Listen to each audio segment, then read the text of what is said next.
তোমরা তো দোকানে আলুর চপ এবং টমেটোর চপ খেয়েছো, বাট দুটো একসাথে কোনোদিনও খেয়েছো? তো চলো আজ ওটাই বানানো যাক। তো ফার্স্টে আমি এখানে আলু সিদ্ধ করে নেবো, দেন চপের খুবই স্পেশাল মশলা বানিয়ে নেবো, গোটা ধনিয়া, গোটা জিরা, গোটা মৌরি এবং শুকনো লঙ্কা। আর অন্য সাইডে বেসনের একটা ব্যাটার তৈরি করে নেবো পরিমাণ মতো লবণ এবং খাওয়ার সোডা দিয়ে।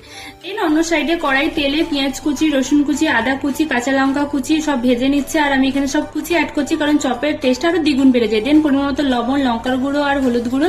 দেন এখানে সিদ্ধ করে আলু দিচ্ছি আর খুন্তি দিয়ে একটু ভেঙে দিচ্ছি। দেন লাস্টে দিয়ে দেবো ভাজা মশলা। আর অন্য সাইডে আমি টমেটোকে গোল গোল কেটে নিয়েছি, ওর মধ্যে লবণ আর দিয়ে দেবো ভাজা মশলা। আর এদিকে পুরটা ঠান্ডা করে চ্যাপটা চ্যাপটা করে নেবো, ওর মধ্যে একটা টমেটোর টুকরো দিয়ে দেবো আর উপরে আরেকটা আলুর পুর দিয়ে দেবো। দেন এটা ভালো করে মুড়ে নেবো। তো আমাদের সব চপ রেডি। দেন এটা বেসনের ব্যাটারে ডুবিয়ে গরম তেলে ছেড়ে দেবো। তো এখানে লাল লাল করে ভাজা হয়ে গেছে আর আমাদের চপ রেডি। আর গাইস বিশ্বাস করো অনেক টেস্টি হয়েছিল, অবশ্যই বাড়িতে ট্রাই করো, ভীষণই টেস্ট হয়েছিল। তো ভিডিওটা ভালো লাগলে প্লিজ লাইক শেয়ার সাবস্ক্রাইব করে দিও। টাটা।